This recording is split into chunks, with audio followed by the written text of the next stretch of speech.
Do you like wrestling trivia? Then check out the 5-star match game, the Pro Wrestling Quiz Show. I'm Joe Gagney, and every episode, I grill 3 contestants with 5 rounds of power-packed wrestling trivia. We have over 30 evergreen episodes in the archives covering WWE, AEW, Japan, Mexico, and much, much, much, much more. Play along at home and check it out today. This podcast is a member of the Voices of Wrestling Podcasting Network. Visit voicesofwrestling.com to hear the rest of our great podcasts, as well as show reviews, columns, opinions, and updates across the world of wrestling. Here we go!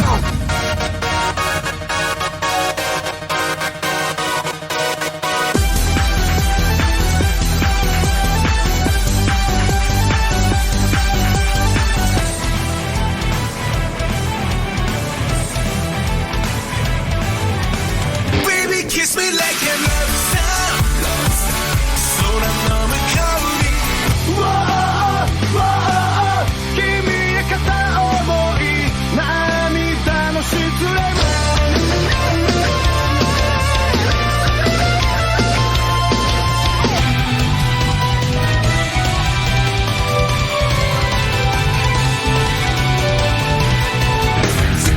Give me fire, give me that one, try to stop.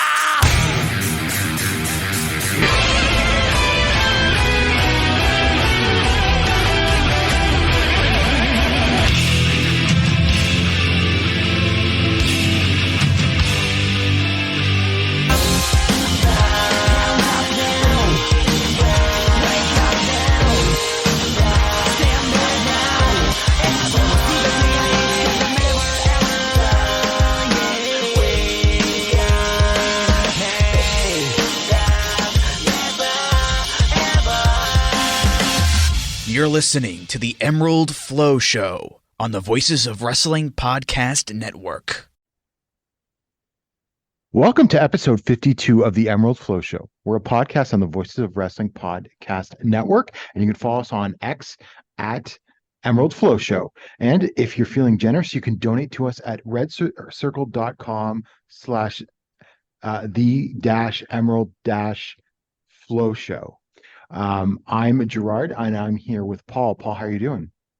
I'm doing fine, Gerard. It's kind of hitting me right now that there are shows in Japan this month that I will be going to. Yes, when do you leave? I'm leaving on the 28th of December, so I will be in Japan on the 29th. So Okay. there are a couple of shows there. I don't think I'm going to make any on the 29th, to be honest. Stardom's on the 29th, I believe. Yeah, that's the big one. No, I'm like, I don't think I'm going to make that one because I'm landing, I think, like only like slightly shortly before. Like I think I'm landing at 3, and like it's like too close to the show starting for me to be able to make it, unfortunately. Right. And I mean, to be fair, I don't think I will get like a prime Stardom show, given that like half the roster's injured. Yes, that's true. That's very true. So we've got so much to talk about. And really, I think there's a really overarching theme that you can play a game of compare and contrast after everything we're about to discuss as well. And I know what everyone else wants to talk about, but we're starting with Noah. Yeah, I mean, we can just, I mean, if you just kind of like on a just anecdotal thing, if you just look at like the 2 channels on the Voice of Wrestling Discord, one is significantly more active now than the other. Well, I mean, in the last month, everyone started watching All Japan. Yes, I mean, but yeah, or 2. there's more evidence as well on WWE. I think we can back that up. Well, first, because we're going to start with, we'll start with the Noah Corrigan Hall show from November 24th in front of 801 fans. Yeah. I'm actually not sort of surprised at this number, given what we had. I didn't watch. I only watched the top 2 matches from the show. Paul, was there anything on the undercard? I mean, Junta won a match. we were kind of debating, right, if he would even win if he would win against the young boy, what he did. So there's that at least. Mm-hmm. And is there anything else on there? I mean, Hayata and Eita with Leona. I mean, nothing good. I mean, I can talk about the stuff I really didn't like. I think is the best way of saying it. Okay. Like, I really didn't like Hayata and Eita with Leona and Kai Fujimura. I mean, it was short, thankfully, but yeah, I don't know. It was just kind of nothing. Like there was just kind of nothing there. And it now also makes sense. Like we were wondering, like, right, why are they booking Leona so much all of a sudden? But it made sense because they put Fujinami in the main event of the Budokan show. That's probably why Leona has been getting like so many bookings because I mean, he's not even that bad these days, I don't think. no. But he Um, definitely doesn't get my excitement levels up, let's put it that way. yeah. So that's everything on the undercard then? Yeah, pretty much. Like I'm looking over it again, like see if anything like jogs my memory that I really wanted to talk about. And no, I don't think there's anything we need to waste time on here. Well, let's jump to the semi-main event where Jack Morris and Anthony Green defeated Masa Kitami and Daiki Inaba in 2054 to retain the GHC tag team titles. And honestly, as much as we've been dunking on Noah for the last couple of minutes, go and watch this match because it was pretty great, actually. Yeah. No, I mean, there are still really good wrestlers on the Noah roster. And I mean, these four are really, really good. Like what I will say about Jack, I kind of start to get a feeling that maybe he's a better tag worker than he is a singles worker. Yeah. Because I think there's more tag matches that he's been in that I've liked than singles matches of his that I've liked. Well, we could talk about that in a minute when we get to that show with the singles match. But yeah, no, this was really good though. I mean, Kitamiya and Inaba are like a really good team. I mean, you could argue that about they're the that. most underrated team of 2022. 2023. You can't really put them in the conversation for tag team of the year, I don't think. No. But they absolutely delivered whenever they were out there. Yeah. And it really is a shame that like they don't get more chances to really show off by Noah. Like I think they kind of like they could do with like a really nice long title reign. But I mean, I'm also happy with keeping it on Morris and Green. Like I think they're a good team too. Yeah. So I mean, I will really say like I think the tag team scene, I mean, it still is, right? Like it's always kind of been like the most consistent division in Noah in a way. Certainly in the last couple of years, yeah. Yeah. And like it's still like I think right now, like the thing that actually like still keeps me interested in the promotion the most. And and I thought Green was great in this too. Yeah. Oh yeah, no. He definitely I think he has adapted really well. So I'm happy that he got this title reign and everything. And because when he was brought in, I was like, I wasn't really sure how well he would adapt to Japan. Because I knew he was a decent worker, but like you never know. At first. Yeah, it definitely was. It definitely took him a little bit. But I think like he's really like figured out like what he needs to do to like get over and everything. And yeah, no, I think he's one of the guys that I think Noah has actually done a really good job with over the last year. And he got saved from the junior division. Yeah. I mean, kind of by accident by like Thatcher having visa issues because they never, right? Because he challenged for the junior title. Then they announced him for the N1 a day later because of Thatcher's visa issues. And then they just never moved him back down to junior. And then in the main event for the GHC Junior Heavyweight Championship, Daga defeated Shuji Kondo in 22-29 with the Diablo Wings to make his first defense. Honestly, I didn't think it was that bad. It was perfectly fine. Maybe it went a little too long, but like it wasn't like I don't know. I just expected it to be a lot more boring than it was, and I think I saw some people saying that, but I thought it was perfectly fine. I mean, I wouldn't say you have to go out and watch this, but it was a perfectly acceptable match. Yeah. I mean, that really is the Daga thing, right? It's like if you want me to give you like a 2-star match, I'll give you a 3-star match. If you want me to give you a 4-star match, I'll give you a 3-star match. So yeah, I mean, I also saw people being out there being like, this is like the most boring thing ever. But I mean, we've just been through some very long hiatus reigns, and there are some like endless boring matches. And the crowd was pretty hot for this too. Yeah, but they were behind Kondo. Yeah, I mean that doesn't shock me. I mean Daga is very clearly heel. So yeah. No, I mean like I said, yeah, I also kind of went into this like I mean, and maybe that helped because I went in with such low expectations that then it was actually just kind of an okay match. But yeah, again, with all of that said, I think it's still not something you need to go out of your way to watch, though. No, definitely not. Like I like maybe 3.5 at best. Yeah. Type thing, but it wasn't like mind-numbingly boring or anything. So from there we go to Monday Magic episode 4, and I didn't watch every match on this show. Paul, did you? Yeah, I actually did watch everything on the show as well. I did not see the first 2 matches or the women's match. Okay, so the first 2 matches and the women's match. Okay, so for the first match, yeah, I actually liked that one. Like, it was like a nice quick match as well, Yeah. like all action essentially. Also, Noah finally heard me and booked a match with either Dragonbane or Alpha Wolf that doesn't involve the other one. I think might be a first, or like at least one of the very few that have actually happened for them and Noah. But yeah, that one was fun. I mean, really like the Monday Magic matches that they're like really like short and quick and like snappy. Then the next match with Wagner Jr., Titus Alexander, O'Hara defeating Jack Morris, Anthony Green, and LJ Cleary. Yeah, I like that one as well. I think Titus Alexander is a great addition to the roster as well. It was like pretty quick as well, but I was happy to see that Alexander actually got the pin here as well. And another thing is they're actually bringing him back because he has gone back to DS, but he has already like more Noah bookings lined up. Oh, that's so that at the very least means they were happy with what he showed them, that they're willing to like fly him back to Japan. So that's good.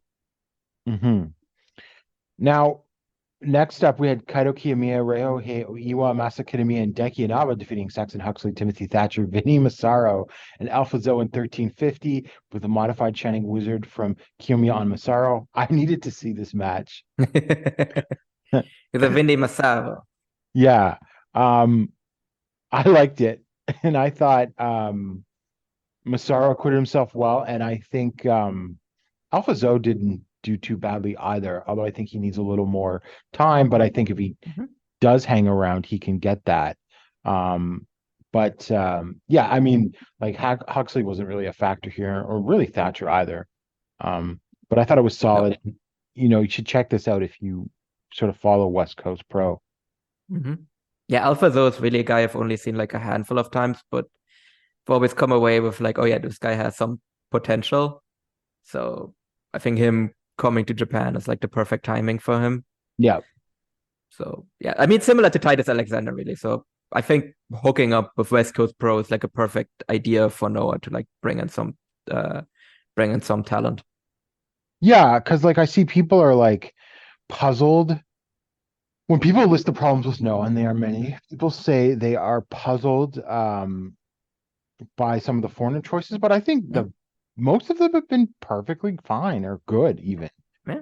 So I don't really see it as a problem for the company or anything like that. No, I think there are some questionable luchador choices at times. Yes. But I think in terms of Americans that they've brought in, they have a pretty solid track record when it comes to that. Yeah. I mean, Huxley's the only one that's like, Yeah, but he's British, so. Actually, now that I think about it, yeah, they sent Yoichi to England, but they really only now that Ridgeway's gone, they really only have like one guy from there. It's weird. Oh yes, Yoshiki Nomura is now Yoichi. Yeah, I think we didn't. I don't think we ever talked about that. No, I think that happened between our last recording. I also missed my chance to see him live. Oh, did you? Yeah, he was in Berlin, and I didn't know he was on the show, and then it was too late, and it was sold out. Oh, okay. And then we had the Nagise Nozaki return match. Nagise Nozaki defeated Miyuki Takase in 8 minutes and 42 seconds. Paul, did you see this? Yeah, I watched this, and the angle afterwards. Right. How was the match? The match was fine. I would say it was actually one of the better matches on the show. Yeah, I mean, I would say he's a little bit rusty still, I would say, but I think it's definitely I think it's not something that she can't overcome. Yeah, so, I mean, she's been out. How long has she been injured for? Because she was in Wave. Like a while. I mean, there's a reason, like the crowd popped pretty loudly when she came out. No, her last match was in July 2022. Yeah. So like she's been out for a year and a half. Yeah. So, but no. But I think she did really well. And yeah, I mean, and then obviously afterwards we had the angle where there's no what's the name? The Great Sakuya. Yeah, the Great Sakuya. So I should mention that. So before this match, not before, but sometime during the show before this, we cut to the Great Muta's mountain cabin, and he's like grinding down some poison and then feeds like a girl that is sitting next to him some poison, and she dies, I guess, and then she like comes back alive wearing like the Great Muta entrance mask. And that's supposed to be the Great Sakuya, and the Great Sakuya then appeared in the ring after the match and blew some mist, and that then led to a match for the Ariake show. Mm-hmm. And do you have any idea who this Oh no, sorry, it's the Foolish fighting Sakuya. the Great Sakuya is? I don't really know. Like I haven't really seen many people also like give like a lot of guesses as well. Because she was wearing like pretty baggy clothing and the entrance mask, so I didn't really have a good chance of like making it out.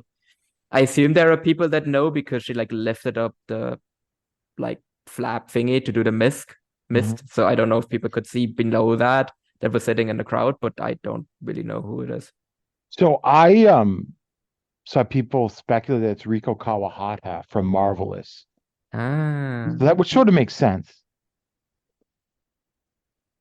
Since they're using a lot of Marvelous wrestlers. yeah. I mean, why not? Yeah. So I mean, it's just a whole weird thing in general. Of course, but they gotta cash in on their gimmick. Yeah. I mean, at least I guess I have to be happy that they didn't do this with Kaito. So Of course, yeah. Yes, they did not give him an alternate ego, yet. which is good. Not yet. No, they might have to. Actually, at this point, that might actually be a good idea. Yeah. Next up, we had Hayata, and Rising Hayato defeated Shuji Kondo and Junta Miyawaki in 11:42 when Hayato pinned Miyawaki after the Sid Vicious. Hayato was a mystery competitor, and he got a big pop. Yeah. When he came out. Once again, the All Japan guys getting the biggest pop on the Noah shows. Yeah. I mean, what more evidence do you need that like which is the hotter promotion here is like just an All Japan guy, not even that high up of a card, like not even that much of like a notable one, right? Comes out like as a mystery partner on a Noah show, and he's the most over guy. Yeah. I mean, this was a pretty good match too. And I thought Hayato worked really well with Miyawaki, especially. Yeah, no, Hayato, I think he actually kind of held up his end of the bargain. I thought Juta really worked his ass off here. Like when Hayato had him in the submission, and he was just struggling against it, and you had like, you had kind of the weird thing where Kondo had the chance to break it up, but he was like, you have to break it up yourself, basically. Yeah. But I guess that's kind of like the story that they're going for with these two. Yeah, I mean that fits in Kondo's character too and everything. And then we had the GHC Hardcore Title 3-way match. Ninja Mac defeated Masato Tanaka and Super Crazy in 11:13 with an avalanche style power bomb off of a ladder. There's a couple of things here. I'm not sure why Tanaka won the title in the first place then. Yeah. He was just going to get pinned by Ninja Mac a couple weeks I was ago. like, when Super Crazy came out, I was like, oh, okay, he's here to take the pin. Yeah. But then he didn't. So why was he here? I mean, I like the first Ninja Mac versus Masato Tanaka match, but this is exactly what you think it was going to be, like a garbage style match. Yeah. At one point, the commentators started chanting ECW. I cringed so hard. So the point is that this is going to overstay its welcome. Yeah. If they keep doing this on these shows. Nobody even bled. If you do hardcore, like, gotta bleed, man. Come on. I mean, it was what it was, just a collection of spots with the Yeah. tables and garbage cans and ladders and everything like that. I don't know what's going to happen in this title because there's only one more month, Monday Magic this for the year. Yeah, and they haven't really like brought the title out at all. Like I don't like didn't it? I don't remember if Ninja Mac even had the belt with him on Yokohama. I think he did, Hmm. but yeah, I don't know if that just means these get like rolled into normal Noah shows. Like same with like the women's matches as well, I mean, right? I Because hope they they've kind of continue these yeah, shows because I enjoyed yeah, them. yeah. This is like the thing I enjoy the most out of Noah right now. Yeah. So I also really hope they continue this. And look, they didn't, and this time no one even got banned for like showing their ass out, like with Manji Manji. Not yet. Not yet. And then in the main event, Keno and the greatest X in the world, Satoshi Kojima, defeated Manabu Soya and Go Shiozaki in 10:48 when Kojima used a strong arm lariat on Shiozaki. I mean, this was a good match, Hmm. no question. I mean, these Yeah, guys, that sure would have been an interesting match to maybe put on top and like a Yokohama Budokan.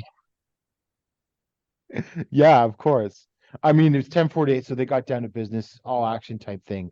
Kojima pinning Shiozaki is a bit of a head scratcher. I mean, I guess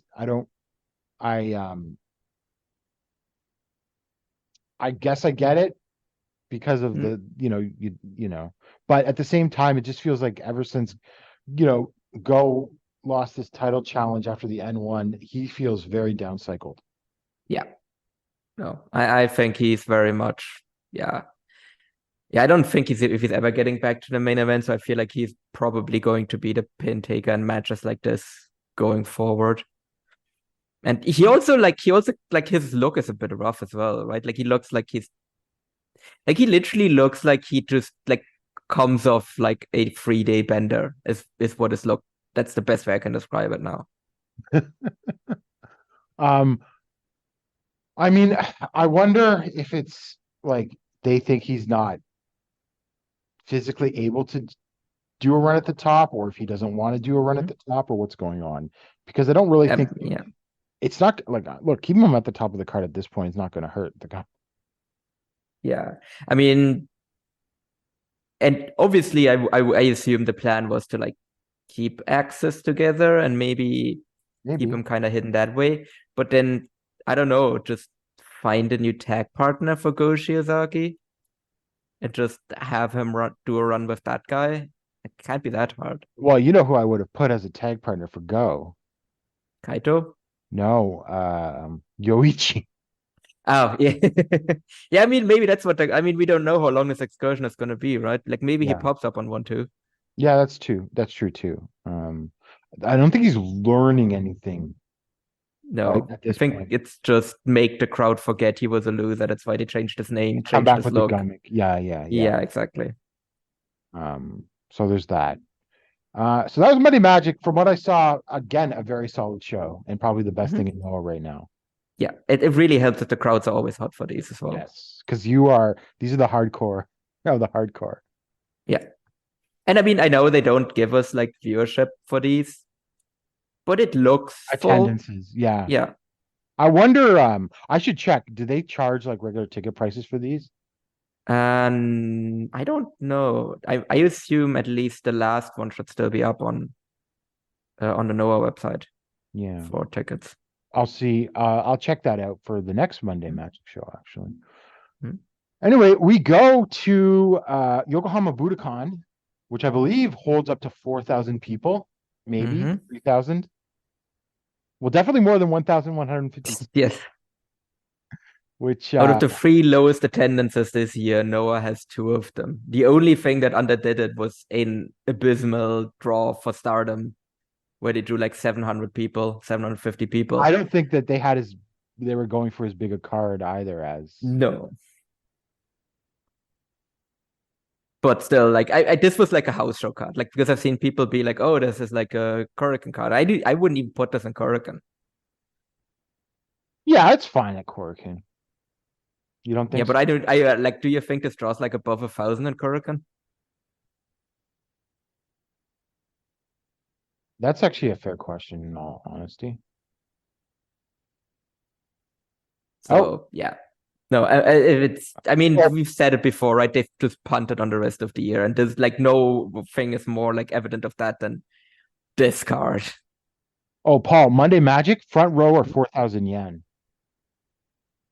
Okay, that's and then the 4,000? general admission is Really 3,000. cheap. Yeah, Yeah, that is okay. No wonder these are always full. Like, yeah, they just basically give tickets away. yeah. So, But hey, it Hey. seems to be working. oh so, yeah, for you know. sure.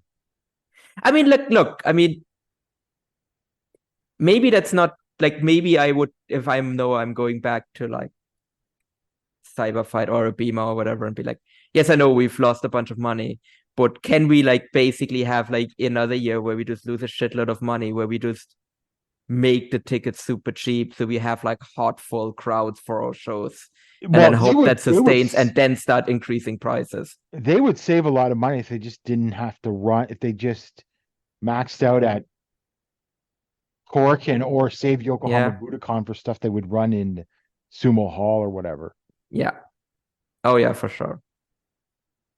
Also, as much as I like it, not lugging that stage around. That's the best stage in wrestling. It is amazing, but it has to be so expensive to bring that to other arenas, to every arena. Yes. All right. Paul, I only saw 2 matches from this show, so can you take us through the undercard? Yes. Okay. So in the opener, we had Leona and Kai Fujimura defeating Taishi Ozawa and Yu Owada 9 minutes 19. When Leona submitted Owada with the leg lock, with the figure 4 leg lock. It was fine. It was an opener. It was exactly what you expected. As we said before, Leona doesn't look as bad anymore. And he was solid here too. But yeah, it was a young boy opener otherwise. Then in the next match, Ninja Mac, Alejandro, Extreme Tiger defeating Super Crazy, Teriyaki, and Alphazo in 10 minutes 32. And Alejandro pinned Yaki after the Sky Twister press. Yep, another solid match. The one thing I thought was kind of weird here was because this was basically like to build up, or at least to like build Alejandro and Ninja Mac up for the junior tag title match, but then they didn't really get involved at all with the people that they're going to be in the match with. Was this the first time that Teriyaki took a fall in Noah? I don't think so. I think he's taken 1 or 2 before. Okay, but he hasn't taken many. Yeah, no, he hasn't taken many, yeah. But yeah, like that was kind of weird that they didn't really interact with the people that they're gonna have a match with. But it was good otherwise. Also, now that I'm looking over it, it's actually neither Alpha Wolf nor Dragonbane were actually on the card. So it might have been that they had to go back to Mexico for a bit to come back for 1-2. But yeah. Then Masa Kitamiya, Daiki Naba defeating Vinny Massaro and Stallion Rogers in 11:47. When Kitamiya submitted Rogers with the prison hold.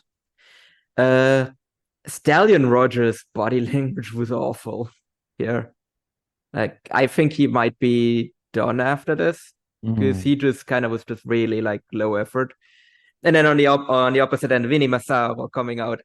Obviously, his theme song is amazing. Because that's also the other thing. They came out to his theme, not to Stallion Rogers' theme, who has been in Noah for much longer. Yeah. But look, I mean, if Vinny Massaro's entrance music is also just much better than Stallion Rogers' entrance music, I mean, that's really undeniable. And he also did the hand thing with the crowd as well. Yeah, so no, this was tremendous. I really hope Vinny sticks around. And obviously, like, we've talked enough about Kitamiya and Inaba. Okay, then let's get to Hayata and Eita defeating Atsushi Kotoge in high 69 in 8 minutes and 16 seconds. When Eita pinned Kotoge after a dropkick. Yeah, I mean, it was fine.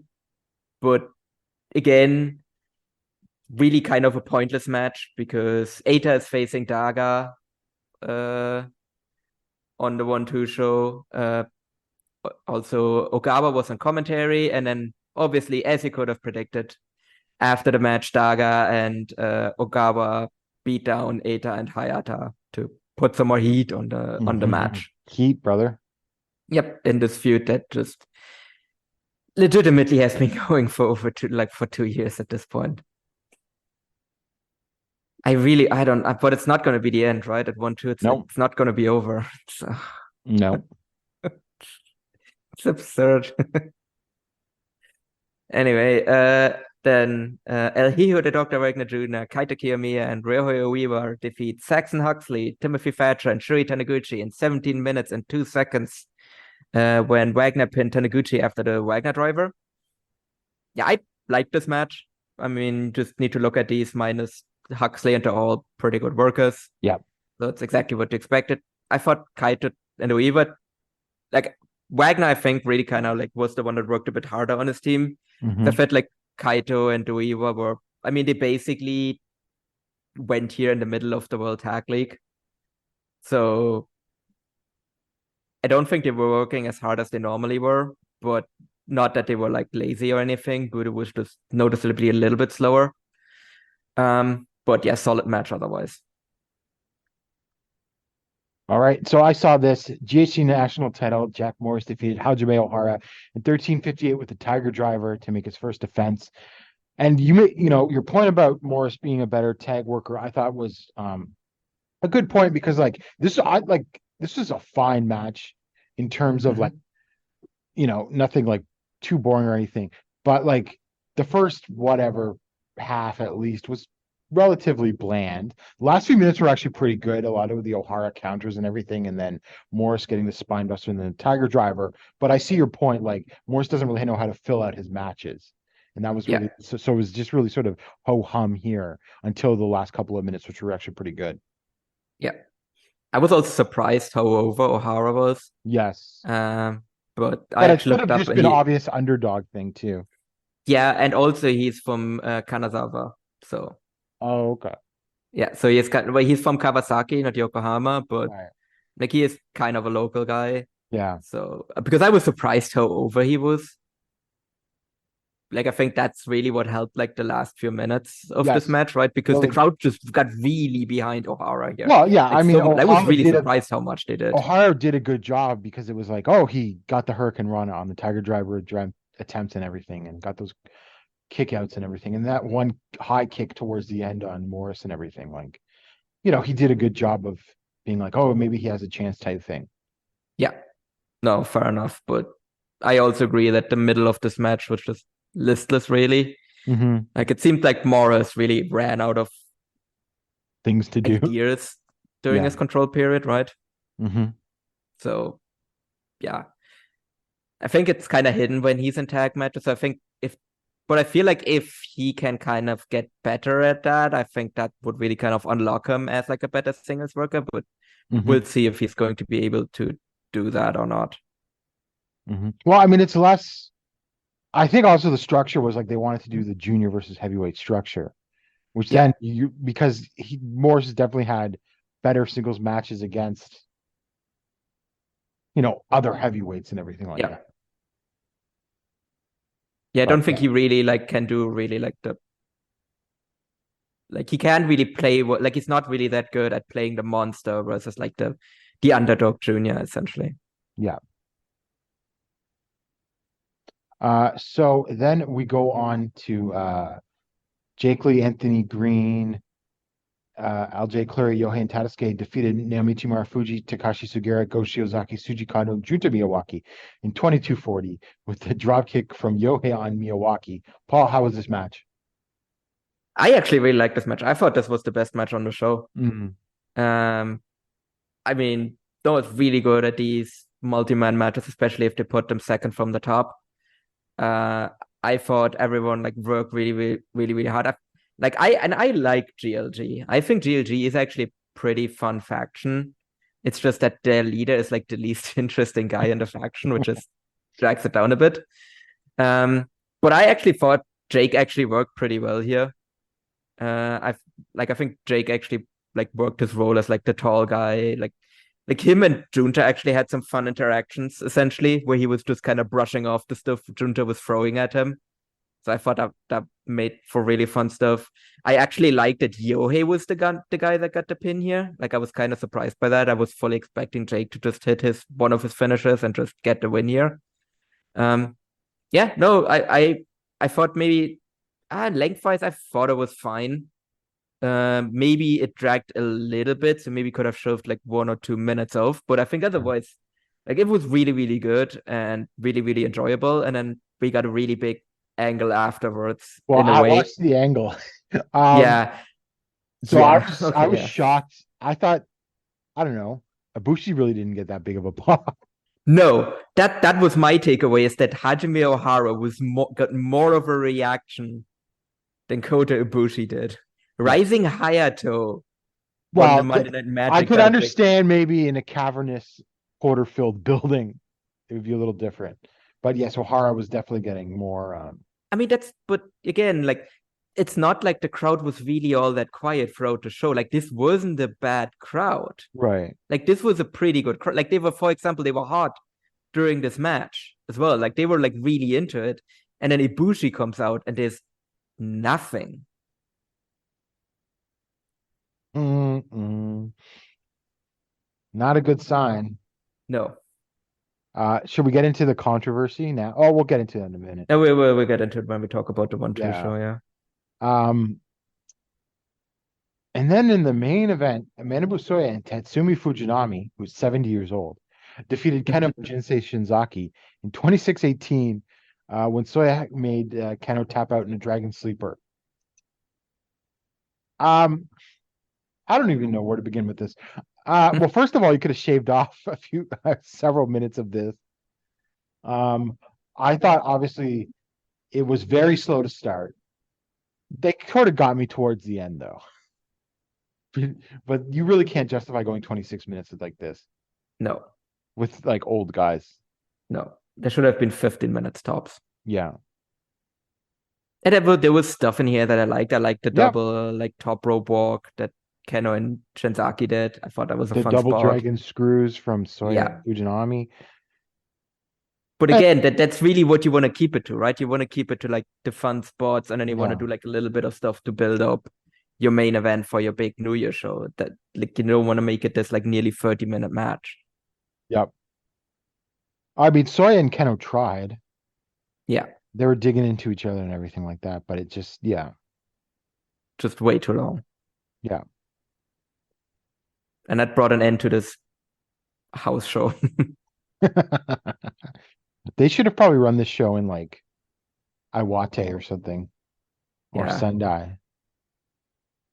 Yeah, that's the other thing. Yeah, why are you putting this in Yokohama? It doesn't make any sense. No, because they'd booked this probably like, I guess. Yeah. Oh yeah, true. Because they probably booked it like because it's Japan, so you always book the stuff like year in. Wait, does that mean all Japan had the planned out year in advance that they were going to put the title on the Saitos? no, because those smaller venues you can get. Probably quicker. It's- Oh yeah, It's true. the Yeah, Korikins and the sumo halls and that sort of thing. yeah, that you actually need to book way in Oda Ward advance. and yeah. Whereas like Especially in Tokyo. wherever the Saitos hometown was again, you can. Do you really think there's like, yeah, you have to book Yeah. you there a year in advance? Yeah, true.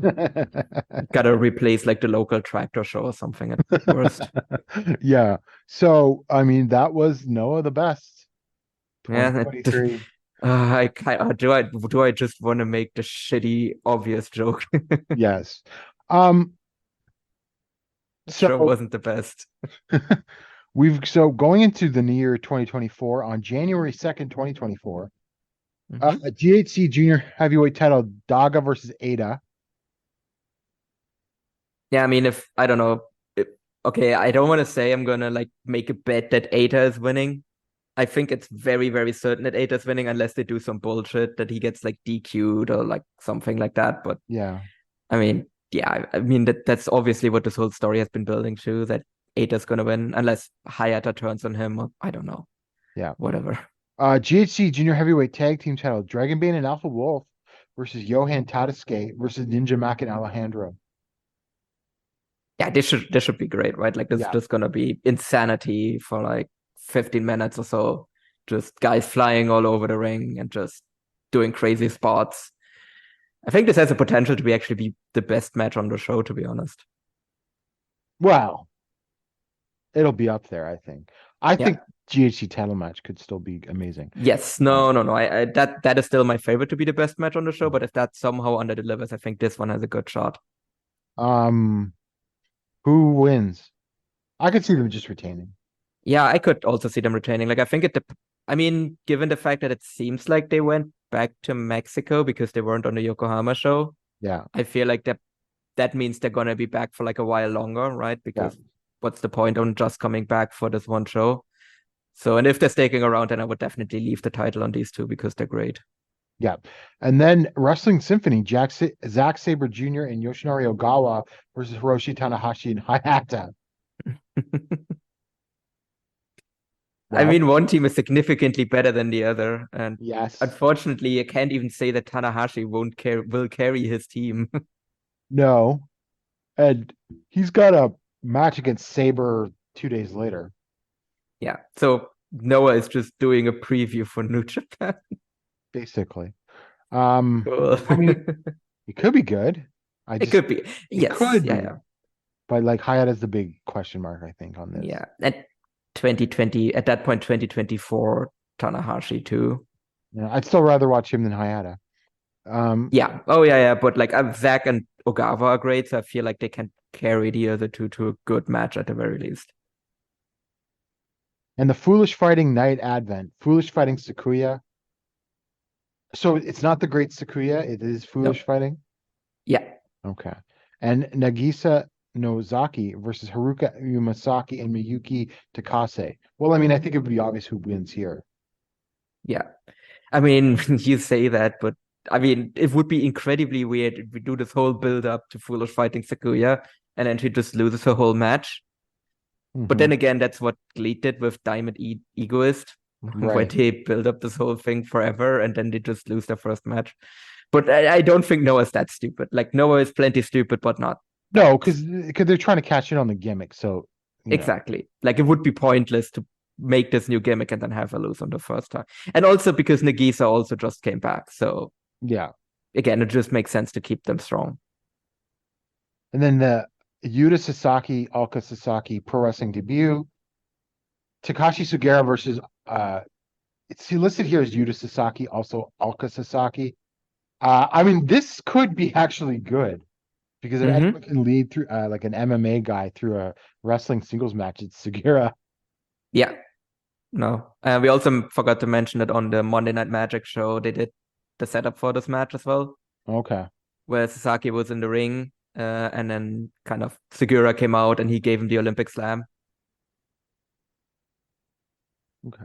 So as long as they kick each other and beat the crap out of each other, I think that will that will be sufficient. It really depends like what Sasaki really wants to do as a wrestler, right? I mean, here's the question about the result. I mean, Segura's winning. Or do you think Sasaki's winning? Well, that's a good question. I mean, Sasaki's still like an active MMA fighter. So it really depends how deep into Inokiism Noah has gotten. No, actually, no, it's not Inokiism, because Inokiism would be that Segura would be fighting Sasaki in an actual MMA fight. That's true. Yeah, I don't know. I mean, if you want him to keep wrestling, I mean, you got to put him over. Yeah. I mean, fair enough. And I mean, it's Segura. I mean, the guy is Teflon. It's not like he loses anything if he like takes the fall here. Yeah. So we'll see. I mean, it depends again how serious Sasaki is about being a pro wrestler. And I mean, look, the situation that Noah's in, I mean, you might as well just take a shot in the dark and see what happens. For sure. He's only 34. Yeah. And then positively like okay, to be fair, it's not that true anymore about the Noah roster, but it's basically a young boy by Noah standards. And then for the GHC heavyweight title, we have Kento versus Manabu Soya. In the semi-main event. Semi-main event. I mean, I think these guys will have something to prove, and I think this will be on the show. I mean, the one positive thing about this whole thing is it really fits well with Keno's character. Yes. But I think it's both, like, not just his character, but also actually him, and he will do his utmost to just completely outdo the main event. And I think same with Soya, because, like, Soya was eating shit in Noah for years. Mm-hmm. and they finally put him in a big time match, and then they get bumped down to semi-main. So yeah, no, these two are gonna be like incredibly motivated to just put on the best performance they possibly can. But Keno's winning. I don't think there's any for shot sure. that Soya No, has no. a chance here. No. But I think it will be a great match. So Yes. and then in our main event, Naomichi Marufuji versus Kota Ibushi. Oh boy. Time for Marufuji to carry Ibushi to a good, decent match. People are not happy about this. No, rightfully so, because it's stupid. Yeah. Like, I would get it if this was like Ibushi's first match. If it was either his first match back, or if it was at the very least his first match back in Japan. I kinda get it. Because, like, right, he's been injured forever, and you don't really know, and he was a big star before he got injured, because he literally got injured in his third G1 final in a row that he probably was also going to win. Yeah. Right? Like, if you bring in that guy and then you put him in the main event, I think that's understandable, but that's not the guy anymore, right? Like, because he has gone to GLEAT, had a shitty match there that drew an abysmal crowd, so didn't really help ticket sales at all. And then he's put on like really mediocre performances in AEW since then as well. So it's like, what's really the draw of putting this guy in the main event now? Well, I mean, this is Noah falling back to what they were doing before Muto retired. I mean, true, but so the feeling I got, and it's kind of gotten strengthened by the reaction that when he came out, is that the way the whole situation ended with New Japan really damaged Ibushi's standing with Japanese fans. Yeah, that seems to be the case. Because Japan really is like a very much like don't rock the boat kind of like society, right? And he very much rocked the boat on his exit from New Japan. Yeah. And I don't think people really like that. And the fan reaction is reflecting that, because Japanese fans are basically up in arms. Like, how many statements has Noah put out now defending this? Yeah. Like 3. And like Marufuji is basically like out there just posting and being like, no, guys, it's good though. No, like, yeah, like I actually kind of feel bad for him because I don't think this was his call. Mm-hmm. But yeah, I don't know. Such a weird, like, I also don't think it's really going to help ticket sales. Well, we'll see. There's a lot of foreigners though going to be around. Yeah, and I mean, there's going to be a lot of people that are going to the show just because it's the big Noah show while they're over there for Wrestle Kingdom. Yeah. Are you going? Like, that's the I already have tickets. I already have tickets. I already have arena. Like, I'm sitting on the floor. Mm. And it's going with John Carroll actually. Yeah, so you are helping them. Yeah, but I also already bought my ticket after Keno vs. Soya was announced. So that's when I bought my tickets, assuming that was going to be the main event. I'm not going to lie. I might have bought different tickets if I had known that this was going to be the main event. I might have been like, I can save some bucks here. Mm-hmm. Well, I mean, this will be a big also chance to show Ibushi to show if he has any gas left in the tank.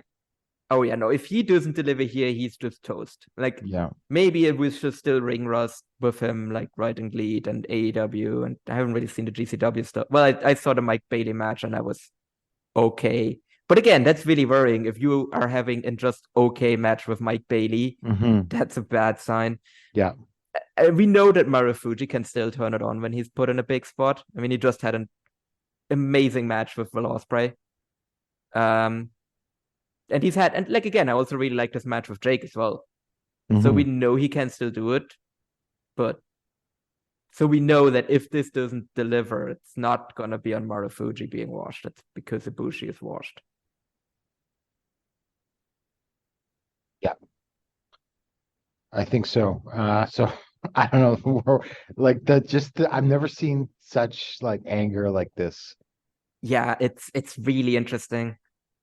Like I also like because I was also like, yeah, this is really stupid, but I didn't expect to be that the backlash from Japanese fans would be this visceral. Mm-hmm. Uh, there's a lot of people in this country that doesn't have a match announced yet. Yeah, No Kaido, no Kaido, no. no Iwa. Go doesn't have a match yet. Jack Morris doesn't have a match yet. Neither does Anthony Green. Mhm. That's another 2 titles. I mean, There we're isn't really all that much left between now and Ariake where they could like set more stuff up. I guess the that's 7 final matches already too. Monday Night Magic. Yeah. I mean, they might go to 10. I mean, but there's no way they leave it. Like they're making Jack Morris a double champion and then they're leaving him off the show. That doesn't make any Yeah. sense. Yeah. So I don't know. It's not looking good for Noah right No, I now. was really hoping that this was going to be the show that is like going to revitalize Noah. Right, because we thought, oh, well, reset. Yeah, but if the plan is Kota Ibushi, I don't know. Maybe it's gonna change if he just like goes out there and he just has an amazing like 5-star match of the year contender with Murafuji. Maybe I'll think differently about it, but yeah, for now I'm still like kind of like, okay, we'll see. Yep. All right, so we can move on to All Japan Pro Wrestling. Yeah. I think the tone will change slightly now. Yes. So we got a lot like another like 5 shows to cover. We go to the Shonen Fujisawa Market Special Ring. Yes, this is the vegetable market show, folks. Yes, 815 fans. legitimately one of the best venues in Japan. Very nice trees in the background. Super No Vacancy Full House. Also Suwama's hometown. Yeah. Which is why they do this. Did you like I'm just trying to look here because I don't want to necessarily go through everything on all of these shows. I'm just trying to look what looked good on this stuff. I actually really liked Abe versus Inoue, like the opening. Yes, that was very good. I mean, because Inoue was just a ball of fire and Abe just punked him out. Yeah. Hayato versus Koji Uemoto went to 10 minutes. The draw. Then we had Chi-Chi defeated Zones in 740. And I think as much as it pains me to say this, Chi-Chi is pulled ahead of Zones. Yeah, it's very clear now. Yeah. Zones is still in that phase where like she's not quite comfortable enough yet really using her size. Yeah. She really like I think she's kind of like where like Ren Ayabe was not that long ago, where he was also still kind of like just a bit awkward. So maybe if she can take like a similar path to him where she becomes comfortable just laying it in, then I think she can catch back up with her. But yeah, for now, Chi-Chi is clearly better. And then we had the Shonen Fujisawa special 6-man match, which is Giant Enoshima Man, which is Shuji Shikawa. Ichishin. It's so trash. Yeah. Ichishin Chiba, who was Hikaru Sato, and Shiryu, Kaz Hayashi, defeated Kento Miyahara, Yuma Aoyagi, and Black Menso Ray in 1256 with Romero special from Ichiba on Menso Ray. I mean, it was a comedy match, them doing their thing. Real World Tag League, Yukio Sakaguchi and Hideki Okatani defeated Hayato Tamura and Galeno Del Mal in 1052 with a triangle choke from Sakaguchi on Galeno. That was an interesting Which looked visual. impressive. Yeah. It was a nice little match. Cyrus and Ryan Davidson defeated Ryuki Honda and Yuma Anzai in 242 with a reverse splash from Cyrus. This was sort of like trying to get the new period to their low point. I was really surprised by this. Yeah. Did you see the backstage interview with Cyrus and Davidson? Yes, the best backstage segment ever. They got 2 large cuts of meat. Yes, which is the absolute perfect price to give these two. Yeah. Like I assume also when they were like doing this, okay, so who are we gonna give like which like novelty prize for like winning a match? And like whoever was in charge of that, I guess maybe like someone from the market just saw like Cyrus and was like, I have this giant slab of meat, give it to that giant slab of meat. Yeah, and then Real World Tag League, Katsuhiko Nakajima and Hokuto Mori defeated Kuroshio Tokyo Japan and Seigo Tachibana in 1329. it was what it was. These Giro entrances are grating on me. Yeah. Because Yeah, it's as much as the tour goes on, it really becomes dire. Yeah. Yeah. Match was fine. Look, I mean, I don't think Giro and Tachibana were a bad team at all. No. I think as soon as like the bell rings, they become pretty good. It's just It is some everything before comedy then. in some Yeah. stuff and stuff too. So, but still. And then Dan Tamara went to a 10-minute time limit draw against Naruki Doi, which It would become important later. yes, it was a good match. Mhm. Not as good as the later one. And then Hikaru Sato defeated Atsuki Aoyagi in 9:57 with the Wakagatame. I don't know. I just felt like that was kind of just there, and I was disappointed. Mhm. I mean, Hisato was pulling double duty, so I guess maybe that had a That's bit right. I something to forgot do with that. it. Yeah. And then in the main event, Suwama and Hideki Suzuki defeated Jun Saito and Rei Saito in 17:41 with a backdrop suplex from Suwama on June. I thought it was a nice little match. I'm not gonna call it the Saito's best match of the tournament or anything like that, but it was solid, I thought. Yeah. No, it was okay, and it was really over with the crowd, so that helped. And yeah, that's fine for what it And was. then they got vegetables after the match. Yes, of course they did. They can make more chunko. Yeah. And then we move on to November 29th at Corkin Hall in front of 1,039 fans. And Paul, when I saw this number, I was genuinely shocked. Yeah, same. Because we're looking at a midweek Corkin a week before the big finals, and they did over 1,000. Yeah. I fully expected this to come in under 1,000. I was like, oh, okay, they've had a really good one and like Hurricane of like breaking 1,000. But it's gonna come to an end here because it's just a random middle of the tour show on a Wednesday. There's no way there's gonna be like over 1,000 people there, and they did it. Yeah, they did it. So, yeah. We had the Gaora TV title skirmish 6-man. Takao Omori. Tetsu Black Mensure defeated Minoru Tanaka at Tsukio Yagi and Rising Hayato. When Tanaka got disqualified for what he did something to Mensure, I think. Yeah. Don't remember either. But he's kind of a heel again. Right? Yeah.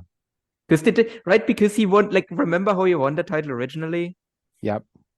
Because Voodoo Murderers turned on him, turning him face, and then he beats Toshizo as like the big baby face, and now it's just back to being a heel, I guess. Mm-hmm. And then Hayato Tamura and Galeno Del Mal defeated Kuroshio Tokyo Japan and Seigo Tachibana in 12:25. The lariat from Tamura on Tachibana. Again, a pretty solid match. Yeah. They're fine except for the comedy, but whatever. Yeah. Massive bump from Tachibana for that lariat as well. Yeah. Yukio Sakaguchi and Hideki Okatani defeated Cyrus and Ryan Davidson when Okatani used the Quetzalcoatl on Davidson after a big assist from Sakaguchi with a kick. Yeah. I wasn't sure if these two teams would gel, and I thought it was fine. Davidson is really sort of the glue that keeps his team together. Yeah, no, I think he's really kind of impressed me as well. Should be a guy that should be brought back too. Yeah. But I found it interesting how many pins Okatani is actually getting here in this tournament in general. Mm-hmm. Because I fully expected just to be like basically Sakaguchi is the guy that like gets the pins and Okatani is the guy that gets pinned, but it's really been like more of a 50-50. Yeah. And then Junior Battle Glory Ryo Inoue defeated Hikaru Sato in 7:49 with the Daikanon suplex hold. This is pretty good actually. And a big win for Inoue. Yeah. Or like a former like multi-time junior champion. Yeah. And then Naruki Doi defeated Fuminori Abe in 5:50 with the horizontal cradle. I mean, Abe is really good at having sub 10-minute matches. Yeah. Unlike everybody else in this tournament. Well, Doi's actually not bad either, but this was really good for even despite the fact that it was like even short by this tournament standards. No, Abe is just like perfect. It just like it actually had kind of the same when I saw him live last year at 16 Carat. Or was it this year? Wait. Am I losing track of time now? No, it was this year? Oh, was this? No, last year. When I watched them last year in the, what's it called again? The shoot style tournament that they do in WXW. Ambition. Ambition. Yeah, because those are like really short matches as well until the final. And he was really good in all of those as well. And then Koji Iwamoto defeated Dan Tamura in 8 minutes and 19 seconds with the Koko no Gaijitsu. I thought this was pretty good, actually. These guys mesh well together because they both do sort of the grappling stuff. And although there was a vertebreaker that Dan looked like landed right on his head, Oh, yeah. but he seemed to be fine. That one looked really rough. Like Yeah. Koji just spiked Dan on that one. But otherwise it was really good. Yeah. Was this actually? I'm trying to think. Was this actually the first win Koji Iwamoto got? Or was it? Like because he didn't get that many wins. He got a lot of draws. Yeah, I don't know. It's an interesting way that he was booked, Yeah. which makes me think he's not coming back full time because I think they would have given him more if he was. But Maybe, but again, because they just gave him a bunch of time limit draws, is again, that's what makes me rethink that. right, Because if he's not coming back permanently, then they could have just like not dropped them out, but like have him take more faults than they did. yeah. And then the Real World Tag League, Shuji Ishikawa and Renai Abe defeated Katsuhiko Nakajima and Hokuto Omori in 12:09 with the splash mountain from Ishikawa and Omori. This was pretty good. This is also the first loss that Nakajima and Omori had because he had to like. I actually like the booking because they took a bunch of losses at the end, and you're like going into the final night, like I don't know who's going to win type thing. Yeah.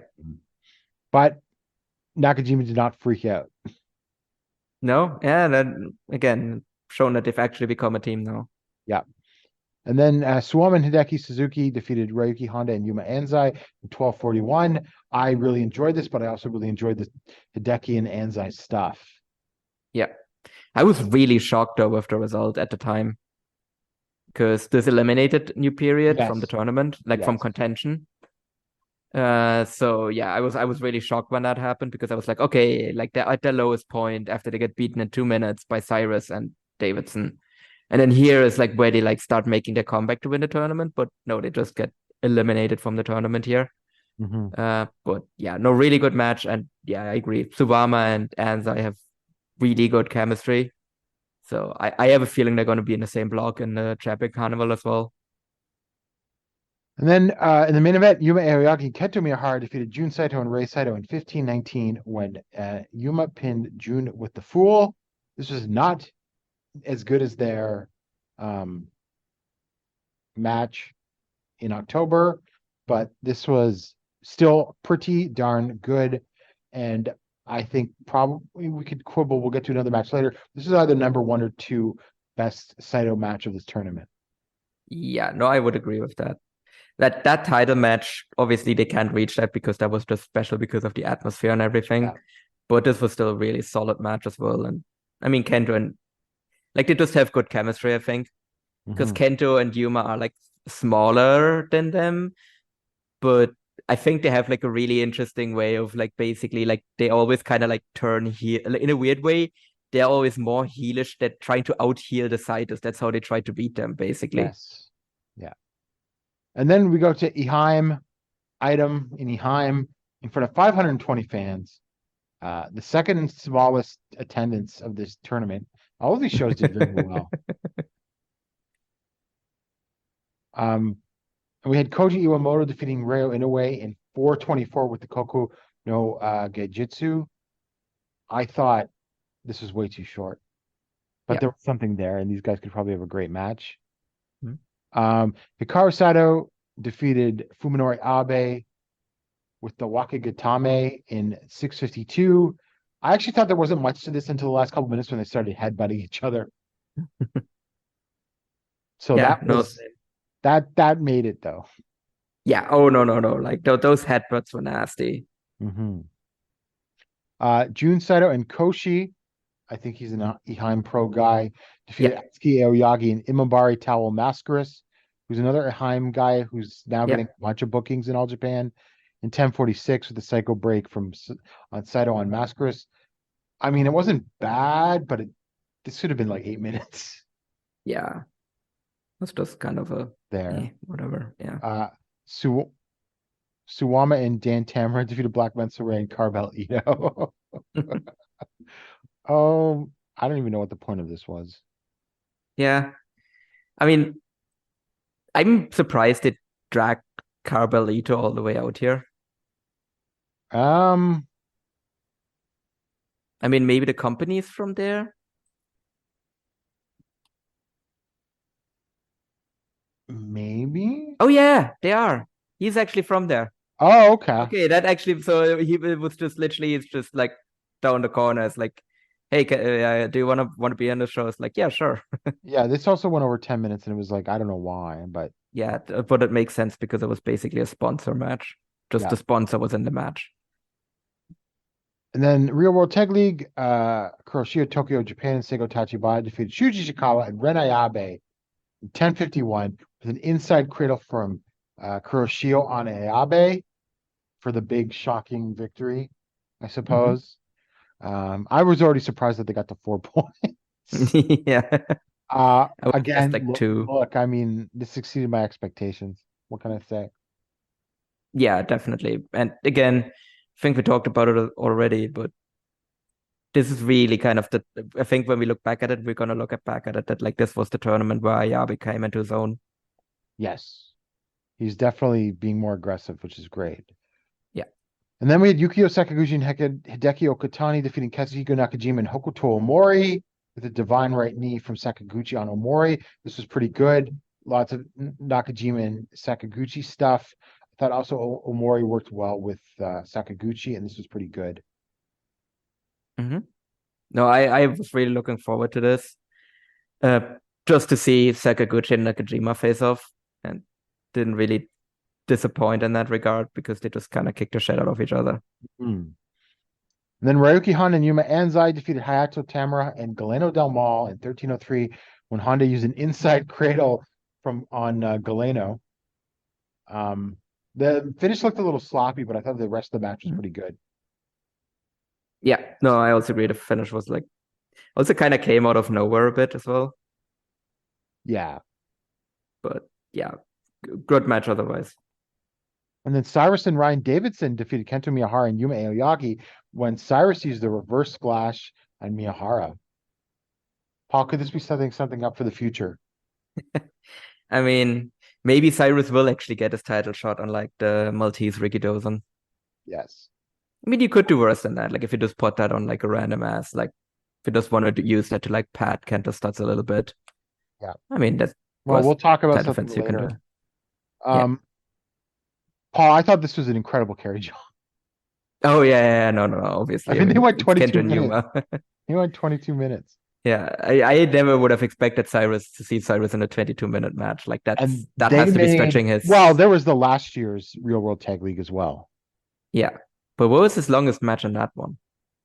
Was the finals not? Oh yeah, right. But were the finals even that long? I don't remember. Yeah, 2037. Oh, okay.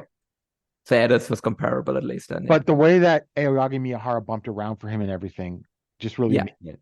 Oh yeah, no. And they took like double choke slams and stuff and everything. Yeah. I mean, Kento has always been like really happy to put over Cyrus. Yeah.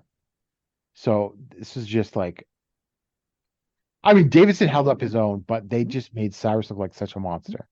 I think I also kind of realized why Kento likes Cyrus so much. Oh, because he is basically just like an 80, like because he is basically Cyrus just looks like he was just imported from like 1985. Yes. So like this is exactly the kind of guy like Hulk Hogan fan Kento Miyahara wants to work with. And in the main event, because they're in Eheim, Rising Hatter defeated Naruki Doi in 9:49 with the Sid Vicious. Yeah. Not as good as the title match. No. I think that the time limit that they had to work with sort of hurt this as a main event. Yeah. It wasn't bad. No. But it didn't feel like a main event. Yeah, I really don't get why they always put, like, I guess because they wanted to do a shitload of time limit draws, that's why they put the time limit on it, and then. But you should have like suspended it if you want to make like a main event like this, because this doesn't work if you have like a sub 10-minute main event. Yeah. And I get why you want to make this the main event, because Hayato is a local guy. So like that makes perfect sense. But yeah.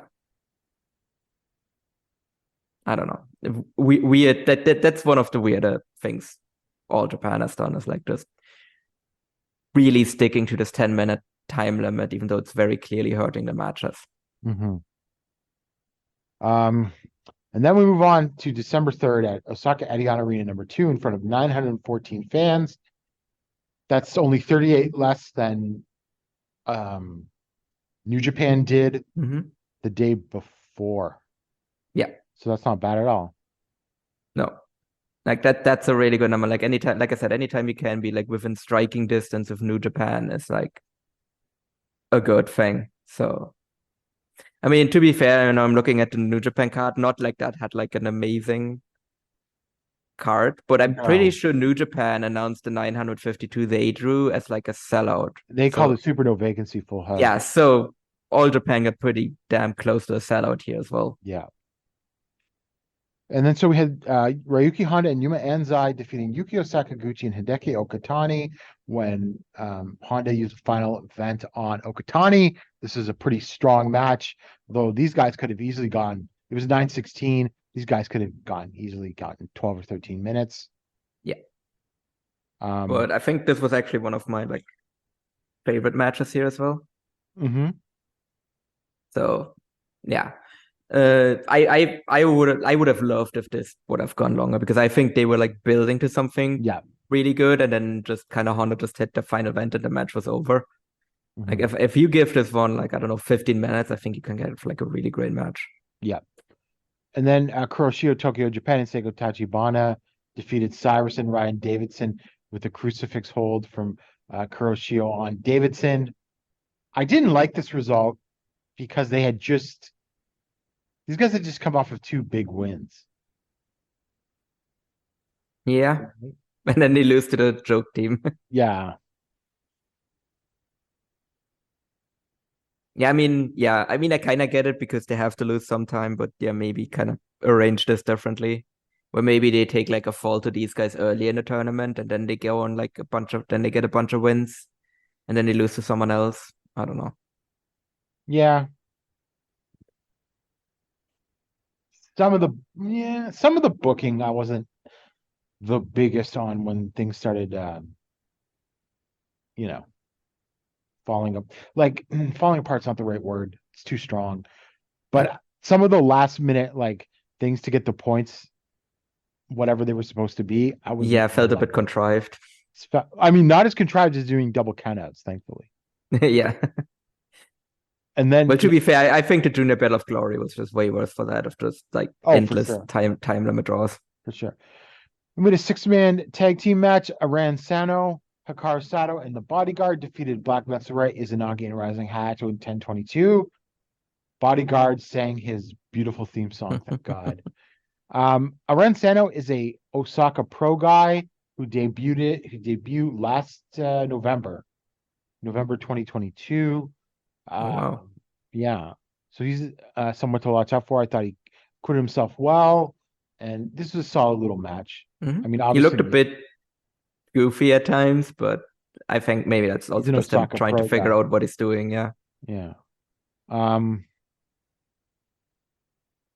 then Hayato Tamura and Galeno Del Mal defeated Katsuhiko Nakajima and Hokuto Mori when with the in 10:34 when Galeno used the Galeno special on Omori.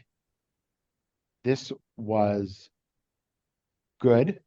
Mm-hmm. For some reason, I don't remember too much about this match, though. I do remember kind of in the post-match that Nakajima kind of kicked Omori out of the ring. Yes. So he was teasing, like being like getting pissed off with him again, but obviously they overcame that. But I think it's good if he's like at least wants to be like, yeah, we are a team now, but the tension isn't fully gone. Mm-hmm. And then Atsuki Oyagi defeated Fuminori Abe in 8:05, which I thought was really good, actually. Yeah, I actually thought this was one of Atsuki's best matches, because Yes, one of my takes is actually that Atsuki has just kind of had a I agree. It's nondescript tournament. Yeah, it was a right? nondescript tournament. He's getting hurt by the time limits, I think. Yeah. Dan Tamara, yeah. So this is definitely one of Atsuki's best matches. One of the better matches of the whole tournament, I thought. Yeah, definitely. I mean, again, like we said, like Abe is the one that is really good at it, and I think maybe that is something. I mean, either you make these matches longer, or Atsuki needs to learn how to work shorter matches. But I feel like that feels counterproductive. Mm-hmm. Dan Tamara defeated Ryo Inoue in 8:27. This with the power bomb. This clinched Dan's spot in the finals, and I thought it was pretty good. Yeah. And then Naruki Doi defeated Koji Iwamoto in 8:53 with an inside cradle. Again, another good match. Finish came out of nowhere, but that works for Doi, I think. Yeah, I thought the finish coming out of nowhere worked perfectly here, because Doi was just a complete shit heel, and like Iwamoto was like dominating him a lot as well. Yeah. And then Doi just stole the win at the end, like a weasel. Like he just instantly also did the thing where he just, like, the moment like the referee's like hand hit for the 3 count, he just instantly was out of the ring and was just like, yeah, I did it. And Iwamoto was like, damn it. Yeah. And then Jun Saito and Rei Saito defeated Shuji Ishikawa and Ren Ayabe in 14:03 when via referee stop, when Jun had Ayabe in the Psycho Dream, which is like the Cobra Clutch. Again, very solid. Ren looked, I thought, good here, going toe-to-toe with other large guys. I think if you said a couple months ago what this match would look like, is a lot better than what people would have thought. Yes. Oh, for sure. If you had that told me, it's like that. I thought this was actually one of the better matches of the day, to be honest. Don't think it was as good as the main event. No. But yeah, I this definitely was a match that exceeded my expectations, and a match I wouldn't have thought could be this good 6 months ago. Then in the main event, Suwama and Hideki Suzuki defeated Kento Miyahara and Yuma Aoyagi in 14:46 with the last ride from Suwama and Aoyagi. This was a very good match. I mean, obviously, how could you not think, that was obviously to be expected. My only critique is I was sort of shocked. I thought they just sort of went for the finish real quick. And it's, Suwama's got him up in the power bomb. It's over. Yeah, they didn't really do a lot of build up. Like, No. It was a really good match, and then he just hit the last ride. But that was also one hell of a last ride as well. Yeah, it was. Because he also held like Yuma up there for like a little bit as well, and the crowd started gasping, and then he just dropped him. Miyahara and Hideki really do have great chemistry. Yeah, I mean, that would make sense as like a title defense at some point too. I hope so. But politics and all that. Well, I mean, that depends on Kento actually winning the title. Yeah, I know. We'll get to that in a minute. And then on December 6th at Korakuen Hall in front of 1,443 fans. Paul, that's a huge success. That's massive, yeah. Last year, 801. Yeah, it's such a, like, it's day and night, basically. This drew more than Nagata versus Miyahara. Yeah. Like one of the biggest Korakuen crowds 41 of the entire fans. Yeah. Like, might be All Japan's biggest Korakuen crowd in a long time. Yeah, I would have to like kind of go and dig A back couple through of it, but years, yeah. actually, because if this beat Miyahara versus Nagata, then this has been several years. Yeah, then we'll probably have to go back to like 2019 at the very least. Yeah, maybe. So Maybe early, like maybe January 2020 yeah. for the New Year Wars shows. Like that's like literally like the only other time I could imagine like that they could have broken it, because then obviously pandemic and so they wouldn't have. So we open up with the Junior Battle Glory Special 6-man tag. Hikaru Sato, Koji Iwamoto, and Fuminori Abe defeated Atsuki Aoyagi, Rising Hayato, and Ryo Inoue in 8-12 with an octopus hold from Abe on Inoue. This was a great opener. Yeah. Oh yeah. No, I love this opener. Yeah. Like it was just all action, and also yeah, Abe getting the win. Like again, Abe kind of punking out Inoue again is also really fun. I hope we really get like a longer match between these two because these have amazing chemistry. Gaora TV title 4-way match. Minoru Tanaka defeated Takao Mori, What was this? Yoshitatsu, Black Mensa and Black Mensa in 7:45 with the ground Cobra hold on Mensa Ray for his third defense. I mean, I don't know. It wasn't that. I was expecting worse, I guess. Yeah. But also Tanaka just defending the belt as well. Like, I don't know. Yeah, I don't know what the point. I thought they were going to No. take him here. Yeah. I mean, it's not like I want to see it on any of the other three. So, I mean, in theory, it stays on the best worker out of them. But yeah, I also don't really get what the point of this race. I mean, it's the Gaora TV title, so it's not like it's a title that has ever really mattered. But still kind of baffling to just keep this Tanaka reign going. I mean, we'll see. I mean, I would assume next time he defends it in All Japan, he's losing it though. And then Real World Tag League, Kuroshio Tokyo Japan and Seigo Tachibana defeated Yukio Sakaguchi and Hideki Okatani in 11-10 when Kuroshio pinned Okatani. They brawled a bunch on the outside, and then Okatani stole Jiro's jacket at one point. Or was it Sakaguchi that took the jacket? I think it was Jiro or Okatani. Yeah, it was Okatani. Yeah, because he got pinned in the jacket, I think. Yeah. This was, I mean, comedy aside, this was very solid, I thought. Yeah. I'm really shocked that like Tachibana and Kuroshio got to I can't believe points. they got 8 points. They didn't have, like, what you didn't they didn't have to give them that many points. No. I guess maybe because it's like Jiro's big return. Yeah. But yeah. And then Haddock Tamara and Galeno Del Mal defeated Cyrus and Ryan Davidson in 8:50 with the lariat from Tamara on Davidson. I mean, this was fun brawl. And then, but they kept it short and sweet, I thought. And it, the 4 big guys. Yeah, great finish also. Like Yeah. great visual of Tamara hitting that massive lariat on Davidson, who also bumped for it really, really well. Oh too. yeah, that was a great bump. Yeah, that was a great finish. And then the Junior Battle of Glory, Dan Tamara defeated Naruki Doi in 15:30 with the power bomb. This is a great match. Yeah. I'm not sure this was Dan's best singles match, but it's up there. I thought they told a really great story, especially because Doi was using his veteran wild to like trick Tamara into like running at him and stuff like that, and then countering, and just great. But it was also definitive finish, like big lariat and a power bomb. Yeah, Doi is a great heel. Like I've like Doi is just an all-time great heel. I actually went 4 stars on this. I thought this was great. I mean, it was easily, obviously, the best match of the entire Junior Battle of Glory. I don't think that's really controversial, I would say. I mean, obviously, it was the longest one as well. No, I don't think it's controversial to say at all. I No. think it was. No. Yeah. Like, it was just very easily the best match of that tournament.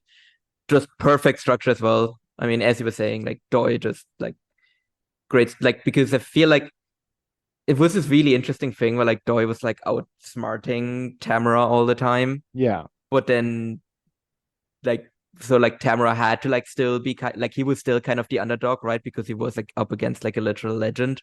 Yeah. But then he still like he put him definitively just give him like a really, really strong win. Like you didn't really feel like he just kind of got lucky or he outlasted Doi, but rather that he like like Doi's luck essentially ran out and he just got put down definitively like by this guy that is just better than him. Yeah. And did you see how fast Doi got out of there when El Lindemann? Oh yeah. I think he actually got out of there like a little bit too. Like, but Dan was also kind of like trying to get out of there as well. Yeah. Because Dan got the trophy and was already climbing out of the ring while like El Lindemann was still making his way in to do like the whole promo and everything. And Dan was like, "Oh yeah, right. The title challenger came back into the ring." And then Shuji Ishikawa and Rena Abe defeated Suwama and Hideki Suzuki, eliminating them from the tournament in 12:15 when Ishikawa pinned Suzuki with the Fire Thunder, which I was a little surprised. Yeah, no, I didn't That was the expect that result. I thought that I thought Ishikawa was gonna pin Suwama. Yeah, which, hey, that would have been fine too, but I mean, yeah, Suzuki took the pin here. Good match, I thought. Yeah. I thought Shuji and Suwama did their usual like running into each other's stuff, and I thought Hideki and Ren was fun. Like Yeah. I don't know, somehow Hideki knows. Well, I mean Hideki's pretty tall himself, but trying to get him with holds and everything.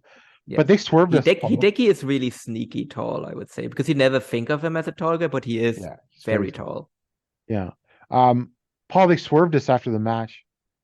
Yeah. I fully expected this to like that we're gonna get like a turn and like a singles match or something out of this, but no. No, they're still friends. Yeah. Better friends probably now than they were beforehand at the start of the tournament. He tried to carry Suwaba out on his back.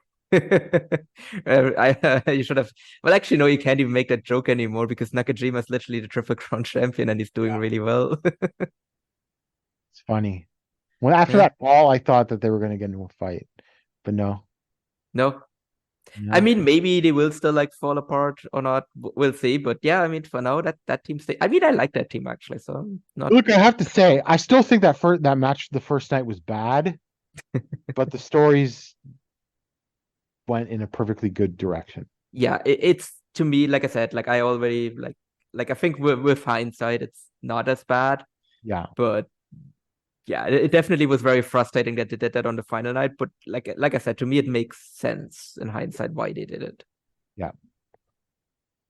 And then Ryuki Honda and Yuma Anzai defeated Jun Saito and Rei Saito in 14:42 with the German suplex hold from Anzai on Rei, eliminating the Saito brothers. Again, this is a very good match. One of, you can, I'd have to go back and, well, yeah, I don't know which one's better, that or the one against Kento and Yuma, but these were both the best Saito brothers matches of the tournament for sure. Yeah, I think I actually like this one more than the Kento and Yuma one. Just like I really like that, like when like Kento and Yuma like try to out-heal the Saitos, but I also still think the Saitos are at their best when they're just kind of like bad brawling heels essentially. Yeah. And they kind of just get to do that really well with Honda and Anzai. Mm-hmm. And because they also can like stand up to them when it comes to that. And just that suplex from Anzai on Rei also looked great too.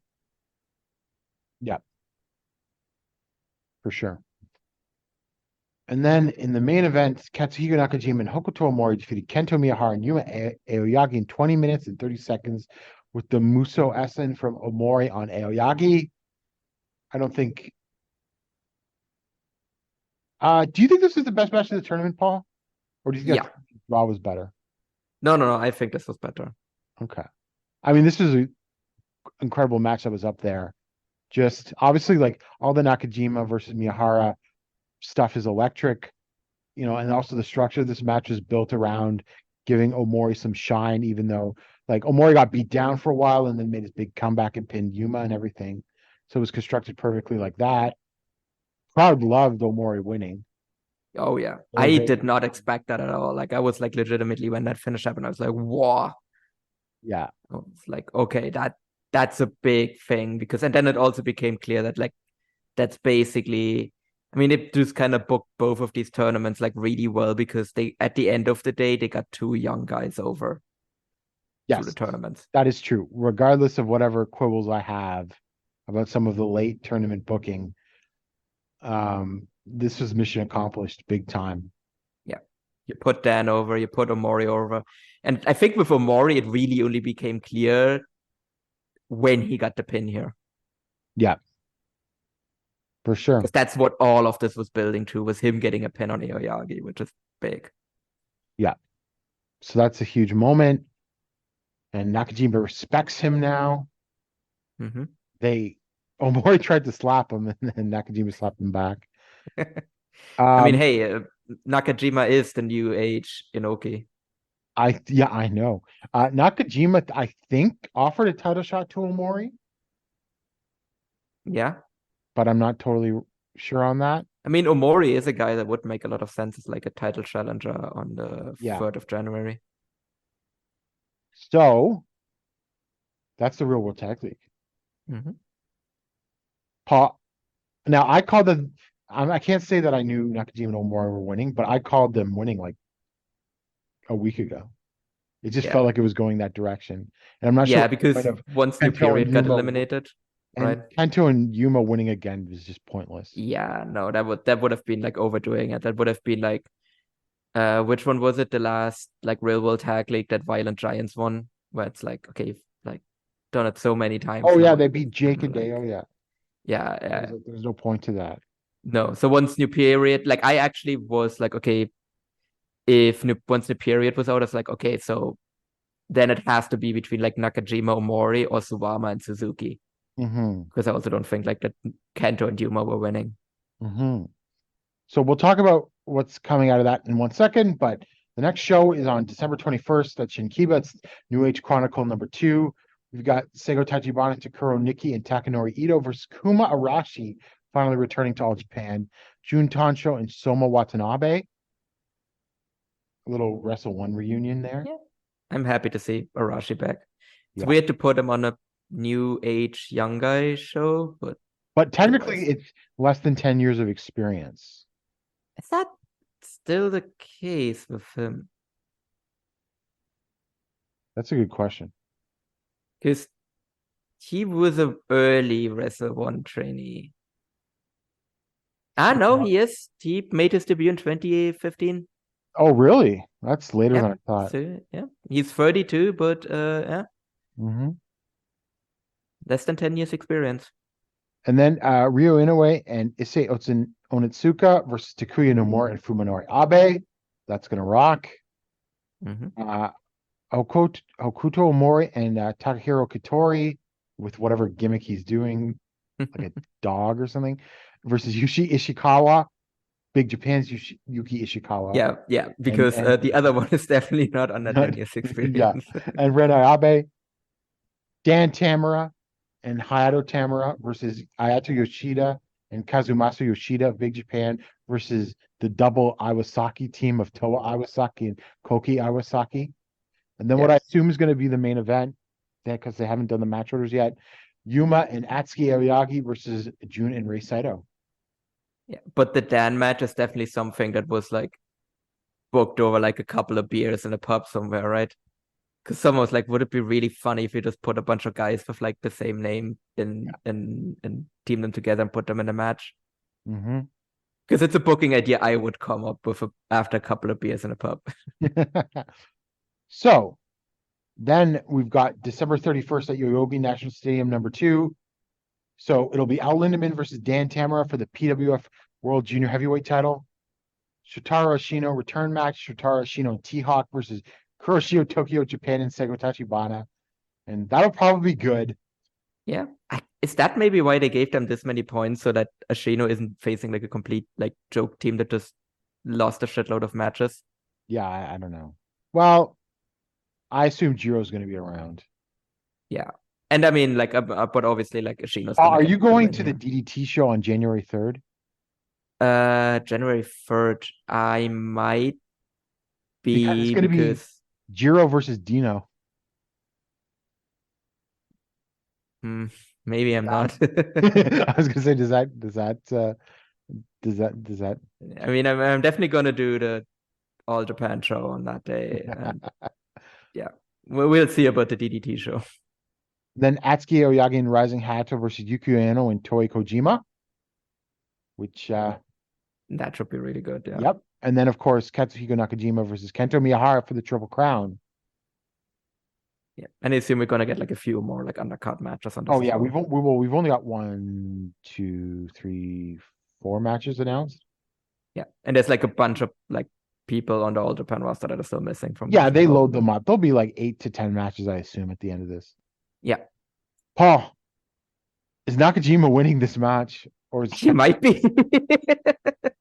It would be incredibly weird, but maybe he is, because I think it's like before and it felt like such a guarantee that he's going to lose here.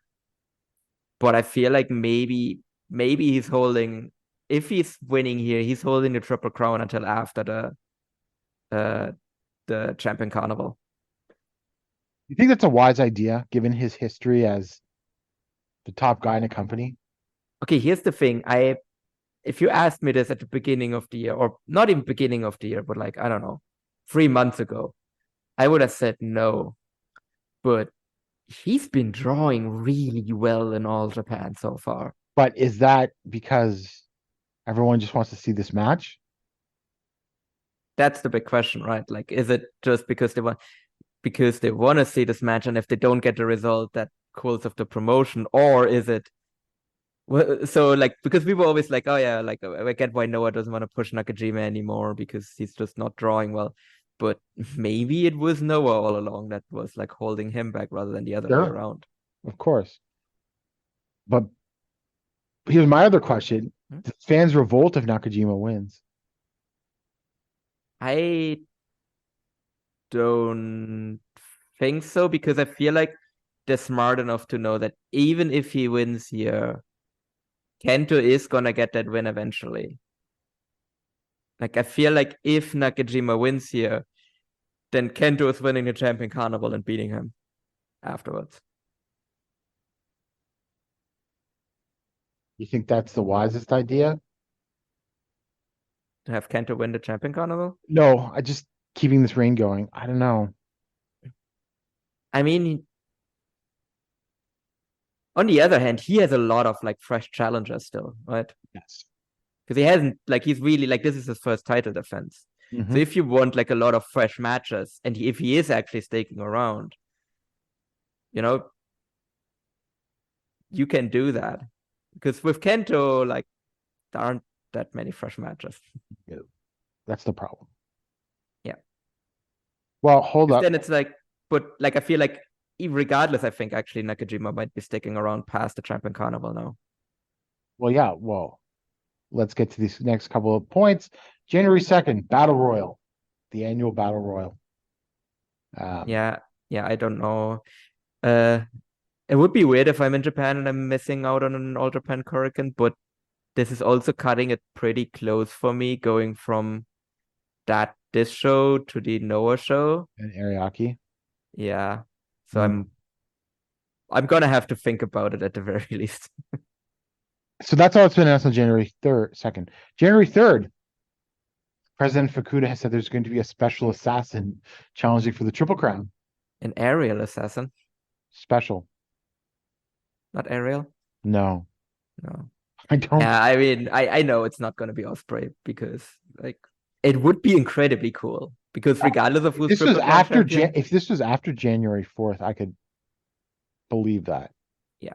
But not but before there's no January. way Osprey is losing a day before Wrestle Kingdom. Yeah. Yeah. It's obviously an outsider, I assume. Yeah. But I mean, the who way else that- would be president? you- Yeah. So if you look at the press release on the website, he's Hmm? talking about Nakajima. So it just makes me feel like this is something for Nakajima. Yeah, because he wants to take out the outs. Because why would Fukuda want to take out Kento Miyahara? That doesn't make any sense. Yeah. Unless he's turning into Mr. Fukuda. Oh God, no, please. And then on January 14th for the Masanobu Fuji 50th anniversary show, that's when they're doing the tag title match. And it's Yep. gonna be Katsuhiko Nakajima and Hokuto Omori versus Jun and Rei Saito. So Nakajima's here past January 3rd. Yep. So that's really like what made me think that Nakajima, I think, actually has a chance of winning. Now, Nakajima might not appear in New Japan until the New Beginning, and once all the Osprey and all the maybe some other foreigners are gone. So that Saving like that.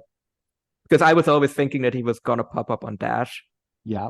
But yeah, maybe that Dash is just gonna be like more of a goodbye show, essentially.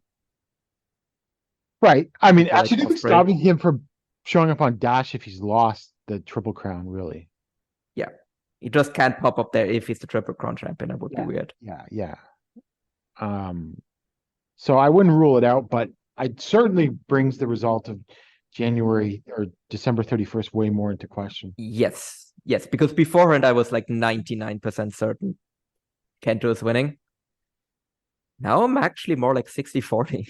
I think I might actually be slowly shifting towards Nakajima being the favorite, to be Yeah, honest. 60-40 seems reasonable. It just, I don't know. It's weird. Well, it's not weird, but it's just unexpected, I suppose. Yeah. Like I said, I think that maybe it's a mistake, but you know what? Like, it is also good. I'm also happy if not all Japan is actually taking risks. Because they've been like very risk averse of like, okay, we've done this, now let's put it back on Miyahara because we know he can draw. Right. And you know what? Maybe like I do like if they actually like go and take a risk here and keep it on Nakajima, and then see was the only reason Nakajima was like doing these houses because people wanted to see him versus Kento, or is he actually like a draw now? Yeah. Because I think Definitely. even if like houses go down, I don't think they will go down to like the level of like Noah. I mean, if they do, then all Japan is in trouble. But Yeah. Well, the other things like, okay, if you're now kicking the can down the road to after the Champion Carnival, is Shotaro Ashino just going to get lost in the shuffle? I mean, to be fair, I think that was always gonna happen. Like as much as it sucks, like I was always like, well, the moment he got injured after the in the Champion Carnival final, rather, to me that was always like, well, he missed his moment essentially because that was like his chance, and now it's just kind of past him. As much as that sucks, I just think that's the reality of the situation. Yep. Probably, but that's unfortunate. It is. It really is, because I think he could have like. I mean, I don't think it would have been a long title reign, right? Because I think it's pretty obvious at this point that like Yuma winning it where he wanted was always the plan. I mean, that actually makes me think if it even was the plan for Shino to win against Nagata. Oh yeah, for sure. So yeah, I don't know. Like it felt like maybe like they were like, we're gonna give you the Champion Carnival, but we still don't actually see you as a guy that can win the Triple Crown.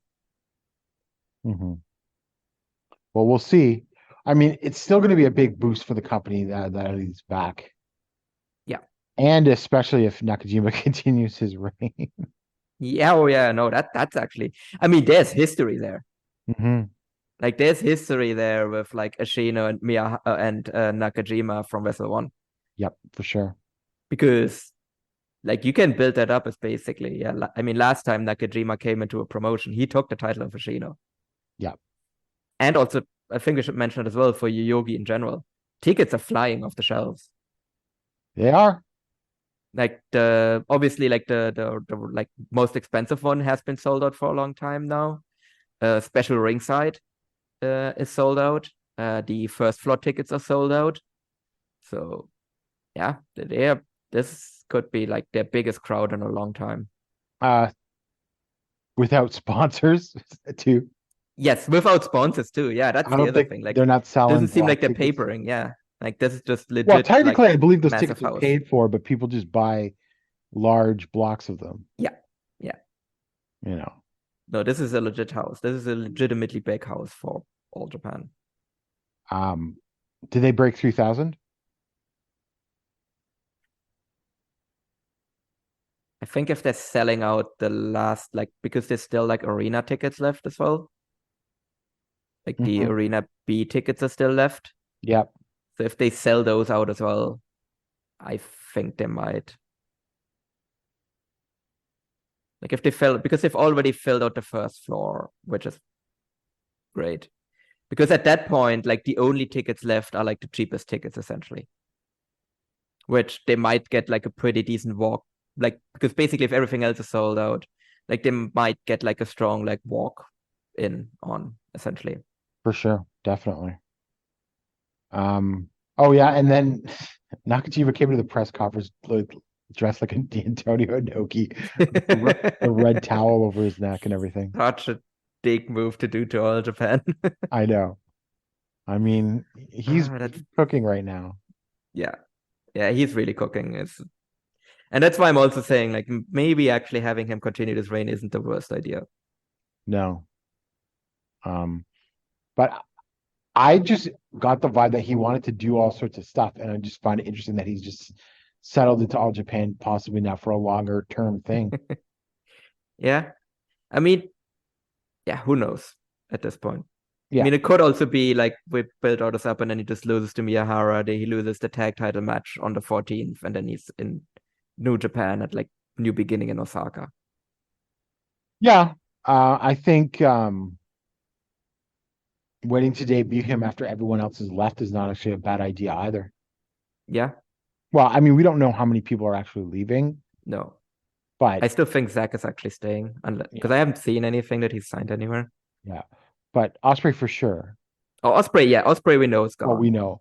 But there's always things swirling around all the other foreigners, more than just Zach too. Yeah. Oh, yeah, no, for sure. I think a bunch of them are going to leave, but I feel like Zach is putting that stuff out there to like get a better deal from New Japan, essentially. Mm-hmm. So like same thing Okada's doing, where people are like, oh, is Okada going to go to WWE? And like, no, he just wants more money from New Japan. Yeah.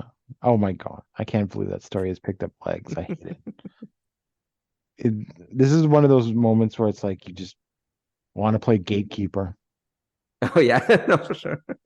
Like, no, Okada isn't going. Like, it's also, no, it's not comparable to the Nakamura situation because Nakamura was never the ace. Mm-hmm. This is more like if WWE at the time where they took Nakamura had poached Tanahashi, that would be comparable. Yeah, for sure. That's funny. So that's it. Yeah, that's All Japan. Yeah. Exciting. Exciting time. Yes, definitely. And again, that show is coming up this month. Yeah. I need to pack. I mean, Paul, is this our last show of the year? Because I don't know if there's anything to talk about in 2 weeks. Yeah, that might also get a little bit difficult time-wise. For sure. Maybe. I mean, maybe we can fit something in. I don't know. Well, but yeah, otherwise it would be the last one for the year, yeah. I mean, if you and John want to record from Japan. Yeah, I actually need to ask them if they have any plans there to do like because obviously Naito's gonna win in the Dome, right? So that would be like a prime omakase opportunity, but I haven't asked them yet what their plans are, or if they're bringing like recording equipment or anything like that. And then So yeah, let's talk about this off air. Let's see if we can figure something out for while I'm in Japan. But so we're probably not going to be back until after the All Japan show. Mm-hmm. And we'll record something for that one way or another. Yeah, we'll figure out a way. Life will find a way. So I hope everyone has a great holiday. Mm-hmm. And if you're traveling to Japan, be safe and enjoy the shows. Yep, there's plenty of great stuff to see you. I'm so looking forward to it. I'm getting really hyped now. Definitely. So, yeah, and it has been an interesting year. I suppose if we go back to January and now, very, very different places that these companies are in. Yeah. I mean, we expected Noah to fall off after the Muta retirement, right? Right. But I think they fell off even harder than I expected them to. Oh, absolutely. And I didn't think All Japan was going to get this hot. No. Because, I mean, they were already on like an upward trajectory for like the first half of the year. But they really are on fire now, ever since Yuma won the title. I forgot to say, after this Real World Tag League, no question, Kento and Yuma, Tag Team of the Year. I would still give it to Astronauts. You still would give it to Astronauts? Yeah. But I think they're close. I'm talking in all of wrestling, too. Oh, yeah, no, I'm as well. I just think that Astronauts title reign has just been like nothing short of phenomenal. Now, you can point to some business for Kento and Yuma that the Astronauts have not done. Oh, that's a no contest. It's that Kento and Yuma smoke the Astronauts when it comes to business metrics. Yeah, that's not a contest at all. Yeah. And because the company was going up with them as, doing their tag team stuff. Yeah. Oh yeah, I know. And like they're pretty much like the most, like one of the most high profile tag teams in Japan, I would say as well. And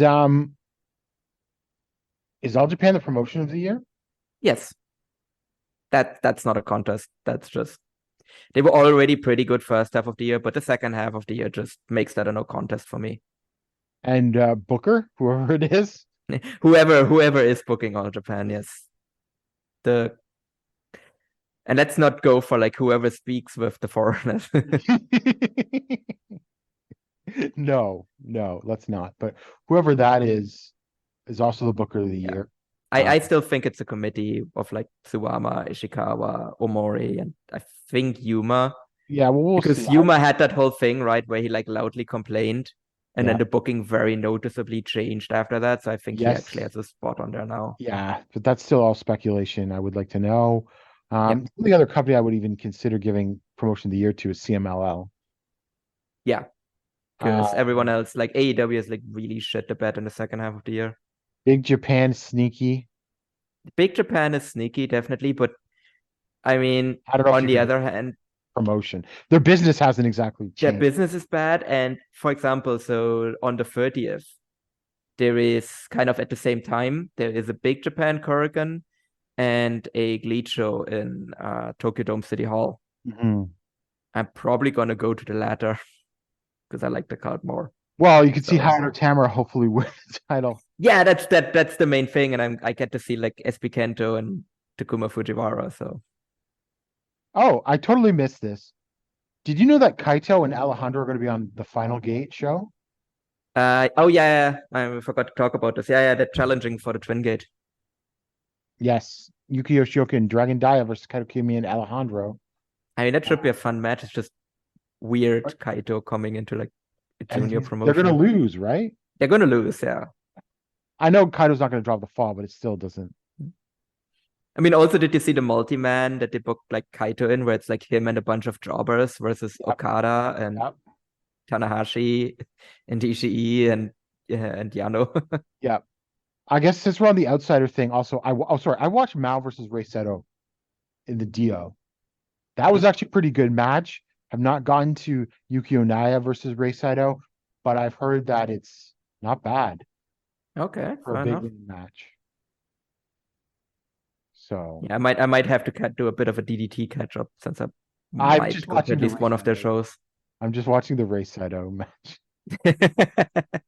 Learning of DDT through the lens of Rei Seto. Yeah. So that I'll probably watch the New Year Korakuen shows, but I'm picking and choosing on DDT still. Yeah, I might actually go to the New Year's like tag show as well, because the Yoyogi show starts pretty early, so you can actually make that probably. For sure. All right. Well, Paul, enjoy your trip to Japan. I will. And we will talk to all of you in the new year. So have a great holiday. Take care. Bye. Bye-bye. Hi, my name is Tyler Fornes, and I am the co-host of The Good, the Bad, and the Hunky here on the Voice of Wrestling Podcasting Network. Every week, my co-host Fred Moreland and I discuss all the happenings of All Elite Wrestling and everything going on in the universe of Tony Khan. We talk about Dynamite, we talk about Rampage, and we will talk about Collision when the time comes as well, along with all the appearances outside of AEW from all the best talents in All Elite Wrestling. This is one of the more cohesive wrestling companies in the entire world, and we discuss every intricacy about it, including the unique booking of Tony Khan that is both a huge positive and a major detriment. Check us out every single Thursday here on the Voices of Wrestling Podcasting Network.